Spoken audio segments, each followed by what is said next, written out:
All right, welcome back to the Dental Domination Podcast. My name is Dan Bryant. I'm the co-founder over at Dentalscapes, but I'm not here to talk about dental marketing today, although it's obviously my jam. I'm here to talk about something that I guess is definitely tied up in marketing, though. We're going to talk about AI in clinical practice, in administrative tasks.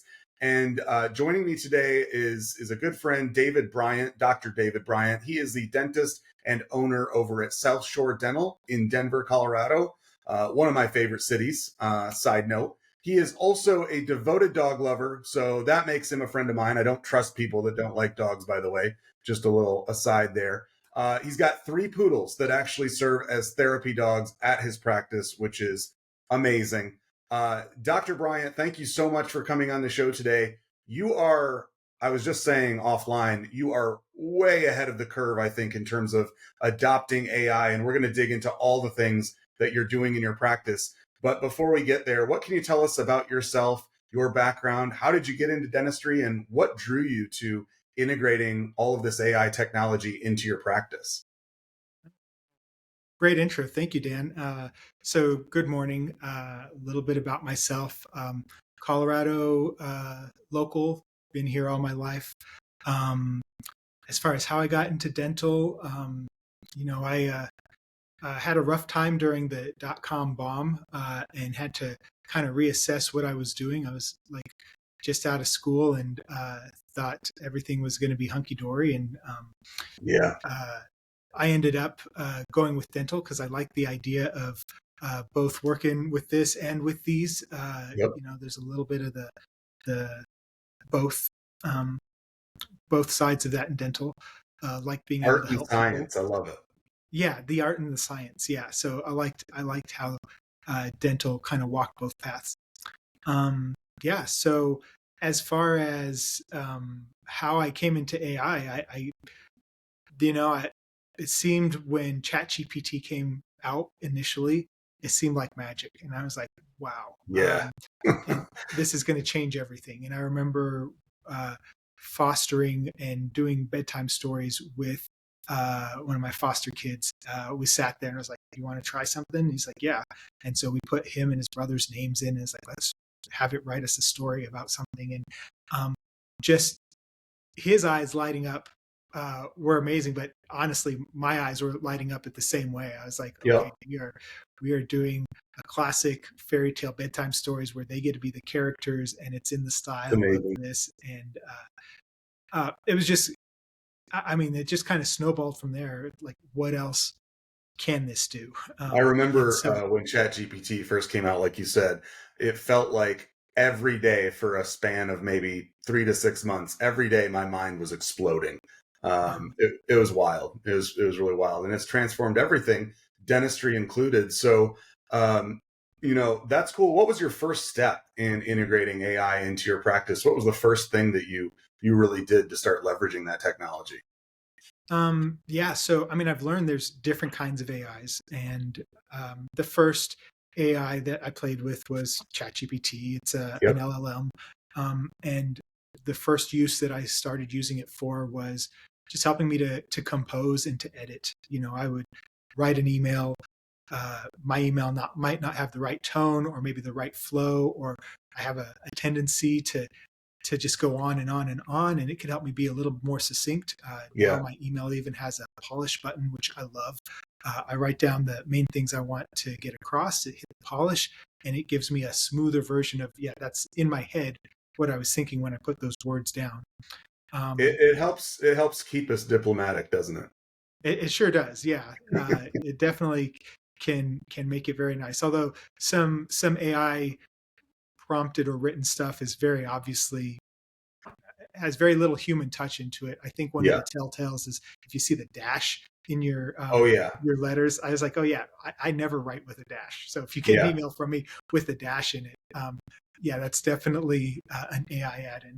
I found, certain LLMs are better at adopting sort of a human tone. Like Claude, I think, is better than ChatGPT when it comes to written content, but or at least longer form content. Are you using primarily ChatGPT then, or you said you're using like the polish button in Gmail, or what is it? So I'm I'm all over the place on which I'm using multiple LLMs. So I do use Claude. Um, Writing emails, composing, responding for patient correspondence, especially when things, you said being diplomatic can be a little tense. They have questions about a bill or they're upset to like, why didn't you charge me at the moment? And then just kind of diplomatically explaining how their insurance works, the claim process, all Yeah. that, and being welcoming, inviting, but also still being firm, but you still do owe a balance. Yeah. One of the uses I started using Claude for, in addition to just being able to do text, it can take numbers, it can take two sets of data and merge them together if you give it the right prompt. I'm in a position where I have my old checking account where some of my dental insurances have that bookmarked, and that's where they send their payments. But when we refinanced during the pandemic, part of the refinancing terms was opening a bank account with them. Yeah. Well, instead of giving multiple things to check and see if all the funds have been deposited, Claude can take those two spreadsheets, merge them into one nice unified, label it, all that stuff. You just give it a little prompt. And that's been amazing. And I know I'm just scratching the surface on what Claude can do. So great. And you started there with email correspondence and now some of the accounting tasks that you're assigning it. Speaking of more administrative type tasks within the practice, is your front desk team using AI in any way, shape, or form? I know, prior to this conversation, we had talked about using it for insurance verification. And I know you've sort of dabbled in that world as well. What's worked for you there? Yeah. So in the front office, they have just started using the LLM just for context writing, the same way you started with, emails and diplomatic. We have seen a few different offerings for insurance verification. Our insurance verification is basically a PDF form with specific questions to our office, things that we look for. We fill that out. Usually we can get 80% of that information from the insurance's portal, but they keep the last 20%, the information we need, specifically what is the night guard coverage, or what is XYZ, or what is a frequency, or what is the history on this patient. There's certain information that for some reason they don't just publish that on the portal when you sign in. So you have to go through their phone. Are you telling me that an insurance company is non-cooperative? It's wild. I need ChatGPT to make a diplomatic statement for me right now. Yeah. But let's just say it is not unified from one insurance company to another. Like they all have their own different ways of doing it. And there are different points of friction that take a lot of time. If we want to do things for patients' benefit, it's very time consuming to make all those calls and get all that information. Yeah, and we're going to talk about some clinical applications of AI here in a minute, but one of those tools for insurance verification, I know you mentioned that you had done some digging into, at least, is Overjet. They have maybe an advantage competitively over some of the other products out there, and that's that they actually maintain their own API access to these insurance portals versus just scraping the internet in general for information that's publicly accessible. Is that right? Yeah, that's exactly right. Most of these other people saying that they do the benefits breakdown, they're scraping the web. They have some kind of bot that goes and fills in their basic template, and they're not getting the stuff that the insurance companies are guarding behind their gatekeeping. Overjet, because of their imaging and behind the scenes connections with insurance companies, makes the claim, we're already behind the scenes. They're using us to help them process claims with imaging. And now they're giving us that API access. They claim that their product, which I have yet to test, which I put that out there. But it sounds a lot more promising that maybe we will spend less time on hold, less time for my receptionist hitting the zero saying representative, trying to get a hold of a person to get that last piece of information that we're looking for. Yeah. And we're going to dig into, some of the other clinical magic that Overjet is bringing to dental practices and some of the other applications that you're using AI for in the operatory, which is just amazing. But one last thing I wanted to talk about with you when it comes to the front desk and reception is just that. I mean, there are now voice AI technologies that allow call handling to be done via AI or a virtual assistant, so to speak. And you have an interesting take on that. And I know that you've investigated some of those tools and technologies, but what's sort of the different spin that you have on it? Because I really like that philosophy. Yeah. So, I mean, I did a couple of demos and talked to these AI agents. They're very realistic. They give solid answers, but there's a little bit of lag time. It does feel a little fake if you're listening for it. But my biggest gripe about them is we're already pretty technology forward. If people want to reach us, they can email us, they can text us. Yep. They already have ways to reach out to us. If they are going that extra step to call us, at that point, they want to talk to a human being. So Yeah. I think the technology is great, and maybe it can handle the calls that we can't get to, nights, weekends, overflow if we're busy, handle calls from vendors, labs. But when Yeah. it comes to that personal touch, the patient touch, if you are calling us, I want a human to answer. Yeah. Yeah, I love that approach. And, I like the idea of applying, some sort of AI agent or receptionist for handling calls that would otherwise slip through the cracks. Like you said, if they're going to voicemail, if someone's tied up on the phone already, it's a great safeguard. I don't know that we're quite there yet to the point where it's entirely natural and human. Like you were saying, you can sometimes pick up a lag. I will say, though, that technology is advancing so rapidly.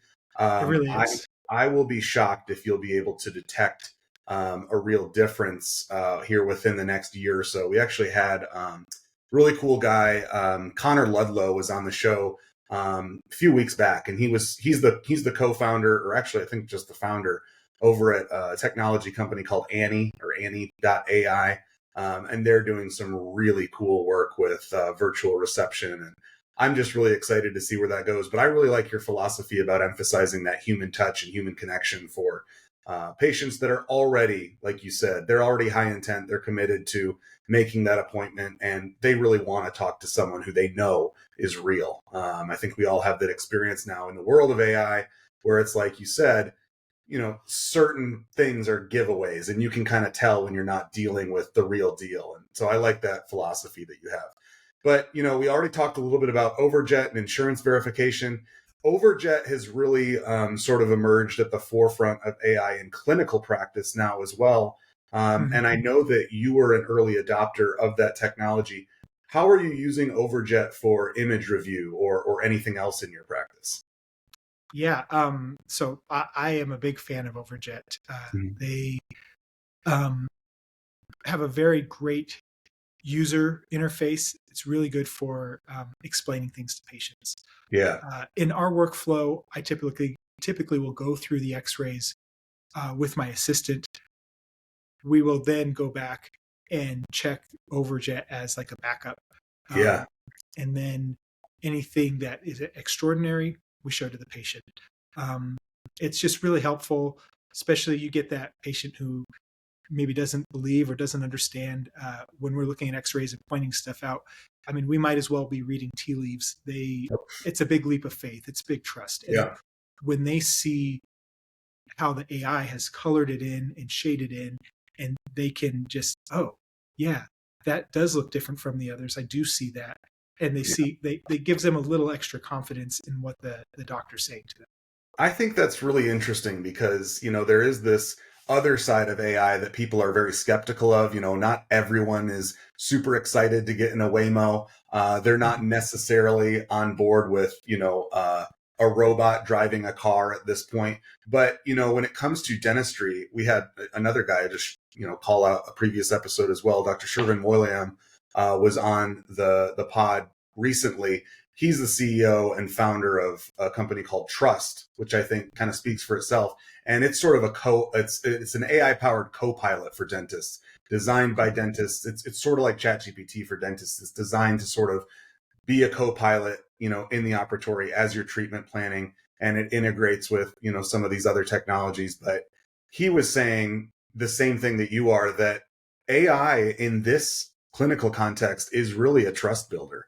And it really can, reinforce what the dentist is saying to the patient, to someone who might otherwise not really understand what's going on, or It's really a cool visual aid, like you were saying, and really, I think is a really helpful explainer. Has it impacted, do you think, treatment acceptance for you in the office? Um, Not only impacted the acceptance, also helped me when I'm ambiguous, when I'm on the fence about something. I look at Hmm. a tooth on the Overjet, and they give me a DMF score, or decayed, missing, filled. They Hmm. do the percentage of how much of the tooth is sound underneath. Yeah, Um, that's super when helpful. I'm on the border and I'm like, oh, I don't know. Could we do a filling? Could we do a crown? And then I see Overjet has populated that as 41% DMF. I was like, okay, crown, definitely. That's amazing. If it were like 39%, I was like, so I think it's kind of given me a little nudge Yeah. in certain times when I've been kind of on the fence, just looking at the X-ray without that, but then seeing it with the DMF score lets me quantify that. As far It- as patients go, I think it's very helpful for them to justify it too. They see it, yeah. they see those scores. We explain what those scores mean. Yeah, I think it has helped. I think both the clinicians and the patients. And I mean, another example I would give: my hygienist loves Overjet. Overjet puts these little boxes on calculus, so Okay. when she pulls up the X-rays, instead of squinting her eyes, zooming in big, all that, the Overjet's already highlighted all the areas that she needs to pay extra attention to. That's Um, amazing. so it's been useful in multiple areas. It doesn't just look at decay; it also looks at um, bone height and looks at calculus. It's I think a great adjunct in any office. Yeah. And speaking of, it being a hygienist's best friend as well, you're also using AI driven technology for perio charting now. Is that right? Um, so we're between AIs on that. We've been Okay. experimenting with one that worked pretty well. So my hygienist had used one of the early versions. I think it's called Florida Probe, and she loved that. But you had to have headsets, and there was a training curve. You had to train your voice on it. Yeah. But she loved it. We went with a different AI that we're experimenting that had a suite with images and the perio charting. The perio charting worked pretty well, I thought, but how it interfaced with Dentrix, uh, my hygienist said, I like this other one better. So we are actually bringing on board a new one with Dental B. Okay. That is coming online pretty soon. We still need to do our training on it, but I've seen the demo and it looks very promising. But the basic concept behind it is you don't have to go and touch the keyboard. Infection Yep. control measures are helped and improved by that. You just sit there, it's voice activated. You do your perio measurements and you say out loud what your perio measurements are. And it's as if you had an assistant or someone out there charting for you. That's so great. I mean, so many ways to be more efficient in the clinic. It's awesome. And speaking of Dental B, you are also using Dental B now for clinical note taking. Is that right? Yeah, we are very impressive, and they're also very responsive. They're fairly new in the market, and Hmm. as they've been growing and developing, some of the things that the AI will do math in your chart. So if I say I use 2 carpules of lidocaine, it will calculate out that that's 3.4 milliliters of lidocaine. That's amazing. It has a feature that can listen to a conversation in Spanish, but it will put your soap note in English. Yeah. Um, yeah, I mean they are doing some pretty cool stuff. It's it's still fairly new, but just kind of like the magic when I first saw ChatGPT, like my eyes are very impressed. Yeah. Things that I forgot we talked about, or things that should have been included in the note, pop up and hey, do you want to add this? Do you want to add that? It's it's pretty good stuff. Yeah, and my husband is a dentist, and I can't tell you the amount of time that could have been saved in his past clinical practice had he not had to manually type out all of these notes. Yeah. It's just so tedious and time consuming. Um, you know, I think the promise of AI is one that I think dentists should embrace and not be afraid of, because I think that there's always going to be room for obviously the clinician. And I love this idea of AI as a co-pilot and as an assistant in treatment planning and diagnostics, like you were talking about. Have there been any moments that stand out to you where AI, like maybe Overjet in looking at images, has caught something that maybe you might not have seen initially, and you just thought like, just wow. I mean, this is something that really has your back, so to speak. Yeah, I think the biggest example. Are you familiar with a product called Curadont? Yeah, I do. Okay. So I think the biggest case use that maybe we weren't diagnosing or weren't treating previously were those really small early lesions. I mean, we Hmm. would put watches on them. They were not all the way through the enamel. When Yep. we see them flagged, they're small on the overjet. They're not all the way through the enamel. Those are great case uses for using Curadont. Right. And the overjet helps us explain that. We pull up the image, we show, hey, you do have decay here. It's small.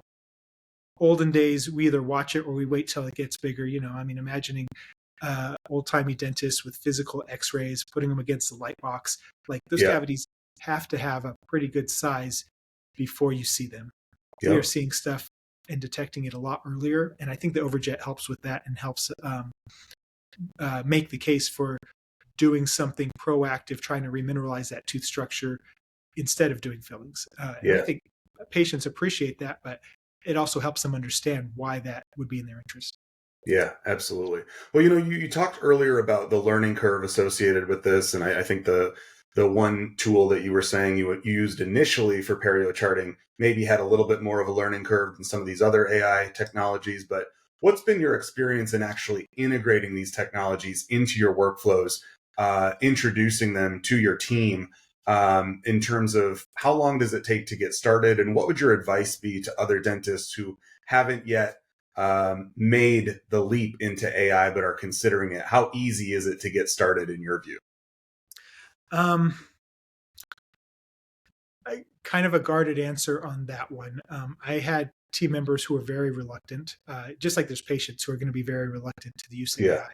One of the tips that the Dental B people had, which I love, and when they talked about doing the scribe charting our notes, uh, don't tell people we're using AI to do your notes. Say, hey, we're using software, we're using technology, Love there's it. a recording going on. As soon as you have AI, that can bring a lot of baggage for people. Yep. So same thing with your team, with your staff. There was initially some resistance because they're like, well, if the AI is going to do this, what am I going to do? Yeah. So having that in mind, that some of your staff may think it's great, some of your staff may be pro technology, they always have the latest iPhone and they love some of the new features, but realizing some of your staff are not. Some of your staff are going to be leery, they're going to have Yep. privacy concerns, or they're not very tech savvy. I think just acknowledging that and kind of Hmm. meeting them where they're at is going to be your first step on introducing AI into your office. um, Second, sometimes you're not the best one to introduce them to the AI. I'm like all gung ho about it, but my hygienist doesn't want to listen to me about stuff. She wants to listen to other hygienists who are using it. She wants to listen to Okay. her peers. Yeah. So the companies often are staffed with their reps who are former hygienists, just having people that can meet them where they are and Hmm. taking them step by step. I think that's also important. I love that. Also, in terms of related to uptake and integrating this into practice, what's your thought on, and what's been your experience as far as the economics of integrating AI into the practice, the return on your investment? It has infinite possibility, seems to me, in terms of saving time and making processes and treatment more efficient. And so I can imagine a case in which that ROI would stack up pretty damn quick. But what's been your experience as far as weighing the increased overhead in terms of having these technologies versus the return that you're getting out of it? Um, I feel like this is one of those samples where it's more of a what's the future multiple going to be, and trying to Hmm. lock in early rates, being an early user. And I know as these roll out and become more established and become more the norm, there's going to be more of a premium for them. Yep. I've already seen that with like Overjet's pricing, and just it's good to get in early with these guys Yeah. and just be a legacy user. I don't know if everyone would see it that way. The ROI on Overjet, I would say, is definitely there. Just the conversion for treatment. Patients are on the fence without it, and then they see it, and they're like, yes, let's go. So Yeah. definitely there. As far as the other AIs, the potential front office savings, the amount of time my staff spends on hold on patients' behalf with insurance companies is ridiculous. And Yep. yeah, there is some multitasking, they're answering emails and all that other stuff while they're going through the phone tree. But the reality is they spend a lot of time doing very mundane tasks, and an AI that truly can come in and do the insurance verification and save us all that time. I mean, you could just literally add up their rates, their hourly wages, and see how much time they're not on the phone doing other stuff. Yeah. So I think those guys are easy cases to make. Some of the other AIs that they're still developing, and you're still like learning, how much do I value my time? How much time am I spending writing notes? Yeah. If you're spending 30 to 45 minutes a night after work when you could have gone home and done the rest of your life. I was just going to ask, I mean, I know you're a tech guy, you're an early adopter, inclusive of AI. Has it made clinical practice more fun, and has it given you some time back? Wow. I'm not sure it's made it more fun, because we can find ways to waste time that we just gained. It's like, I finished my notes early. Let's see how Instagram's going. Yep. It's really easy to waste time if you're not careful about it, but it does save time. As far as more fun, I never really thought of dentistry as where I would put my fun. I mean, it's not fun. It's very fulfilling when you see somebody's new smile and they're very happy about it. I save my fun time for other activities. Let's just say that. Fair enough. Well, this has been such an awesome conversation and so many insights here. And I applaud you and your practice for integrating this early and getting ahead of things. I think it's just an amazing opportunity for practices, and it's fun to watch, the practices that we work with at Dentalscapes integrate this into their workflows and just have those aha moments in terms of how it can transform things and make things more efficient. For anyone listening today that has not, again, jumped on the bandwagon yet with integrating AI into their practice or into their administrative tasks, what would you want to leave folks with today? Speaking, to another dentist owner out there who's considering it, what would you tell them to close things out here? I kind of feel that this is going to be inevitable, and learning to use some of these tools is in your best interest. That's kind of where I would lean. And I know if you are used to doing things a certain way, it can be a little scary, I guess, for change. And dentists have a habit of just seeing a shiny new tool and bringing it in and expecting their office to use it. And, the office can get a little resistant to that. But I don't think this is hype. I don't think this is the shiny new thing. I think this is going to be part of the fabric of dentistry. In fact, I think I read somewhere where there's already like a 30% adoption. 30% of dental offices are using some sort of AI, and I don't know how current that is or how true that is. I mean, would you say that's fairly representative? I think that's fair. From our experience, I think that's fair, and I think it's just going to explode in just the next year alone. I'm sure anybody looking at this podcast 2 years from now, they're like, wow, that sounds really low. Yeah, we've got a limited shelf life on this one, I think. But yeah, I think it's the real deal. It's here to stay. It's certainly not going anywhere. And it's only going to get better and better. And yeah, like I said, I mean, from insurance verification to call handling, I mean, there are going to be so many more opportunities to integrate AI here, within a matter of months. It's pretty crazy. I'm right there in line with you in terms of this is here to stay. And I would say, I agree with you. Folks shouldn't be afraid of this. I think there will be, certain roles that may be fully replaced, in the future. I don't think that the clinician, the dentist, is one of those, at least for the foreseeable future here. Although, there was an interesting episode we did a while back also with Dr. Molayam about robotic dentistry. So I'll be curious to see the clip. Where that's going. It's kind of crazy. Yeah, it's kind of crazy. They're doing clinical trials now with fillings, crowns. I think they just completed the first, fully autonomous crown placement. Just wild stuff. But we'll see where that goes. I think you're safe for the next few years. Let's hope so. Yeah, let's hope so. Well, Dr. Bryant, thank you so much for joining us today. I really appreciate it. If you enjoyed what you heard today listening to the podcast, please take a moment to review us on Spotify or Apple Podcasts.